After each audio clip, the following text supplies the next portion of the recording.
23 రోజులుగా సాగిన గాలింపు చర్యలకు శుభం కార్డ్ పడింది. కోనసీమ జిల్లా ఓడరేవు నుంచి వేటకు వెళ్లి గల్లంతైన బోటు ఆచూకీ లభించింది. 7గురు మత్స్యకారులు ఒడిశాలోని పారాదీప్ తీరానికి సురక్షితంగా చేరుకున్నారు. మత్స్యకారులను వారి స్వస్థలాలకు సురక్షితంగా తీసుకువచ్చేందుకు అధికారులు చర్యలు చేపట్టారు. 23 రోజులుగా సముద్రంలో గాలింపు చర్యలు కొనసాగించిన అధికార యంత్రాంగం బోటు ఆచూకీతో పాటు మత్స్యకారులు క్షేమంగా ఉన్నారని నిర్ధారించడంతో కుటుంబ సభ్యులు ఊపిరి పీల్చుకున్నారు.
ఇరవై 23 రోజులుగా సాగిన గాలింపు చర్యలకు శుభం కార్డ్ పడింది.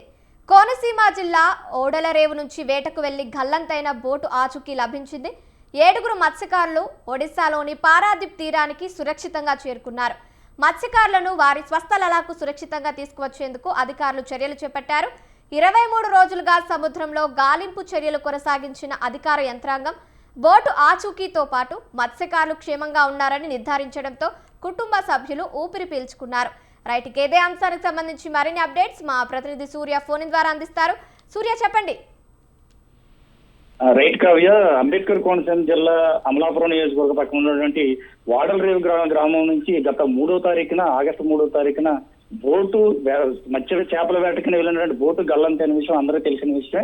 అయితే ఇన్ని రోజులు 20 రోజుల తర్వాత కూడా బోటు దొరకలేదంటూ కూడా అటు కుటుంబ సభ్యులు కానీ అటు గ్రామస్తులు కానీ పెద్ద ఎత్తున ఆందోళన వ్యక్తం చేశారు. ఆవేదన కూడా గురయ్యారు కాదు. అయితే మరో విషయం ఏంటంటే గత 3 రోజుల నుంచి ఒక వారం రోజుల నుంచి కూడా అటు ప్రభుత్వ అధికారులు కావచ్చు, జిల్లా అధికార యంత్రాంగం కావచ్చు, అటు హోంమంత్రి శాఖ కావచ్చు, ఇటు ఫిషరీస్ అధికారులు కావచ్చు ఈ బోటు విషయంలో పూర్తిగా దర్యాప్తు చేశారు. అయితే ఈ రోజున పశ్చిమ బెంగాల్లో తీరానికి చేరుకున్నట్టు అధికారులు అయితే గుర్తించారు కావ్య. అయితే ప్రస్తుతం కుటుంబ సభ్యులతో కూడా వాళ్ళతో మాట్లాడే ప్రయత్నం కూడా చేశారు. అయితే జిల్లా కలెక్టర్ గారు మత్స్యశాఖ జేడీలకు కూడా మంత్రి అభినందనలు తెలుస్తుంది. అయితే ప్రధానంగా చూసుకుంటే మత్స్యకారు కుటుంబాలకు ప్రభుత్వాలు అన్ని విధాలుగా అంటగా ఉంటుందంటూ కూడా మన జిల్లా ఇన్ఛార్జి మంత్రి అచ్చెన్నాయుడు గారు కూడా తెలిపారు. ఎట్టగలకే మత్స్యకారులు ఆచూకీ దొరకడంతో వాళ్ళ కుటుంబ సభ్యులు కానీ అటు పిల్లలు కానీ అటు గ్రామస్తులు కానీ ఎవరైతే మత్స్యకారులు భార్యలు కూడా వాళ్ళ ఆనందాన్ని వ్యక్తం చేస్తున్నారు. ఓవరాల్ గా చూసుకుంటే ఈ ఘటన అంతా కోనసీమలో ఉన్నటువంటి మత్స్యకారులందరినీ భయభ్రాంతులకు గురి చేసింది. అది టోటల్ గా ఈ రోజు వాళ్ళు ఎక్కడైతే పశ్చిమ బెంగాల్ తీరానికి చేరుకున్నారో ఇప్పుడైతే అధికారులు ఇక్కడ వాళ్ళని తీసుకోవడం జరిగింది. అయితే ఇక్కడ సుమారుగా మత్స్యకారులు క్షేమంగా ఉన్నారనే తెలియడంతో కూడా కుటుంబాల్లో కూడా ఆనందోత్సవం తెలియజేస్తున్నారు కాగా. ఇక్కడ ఉన్నది ఇది update. Right, thank you Surya, thank you for the updates.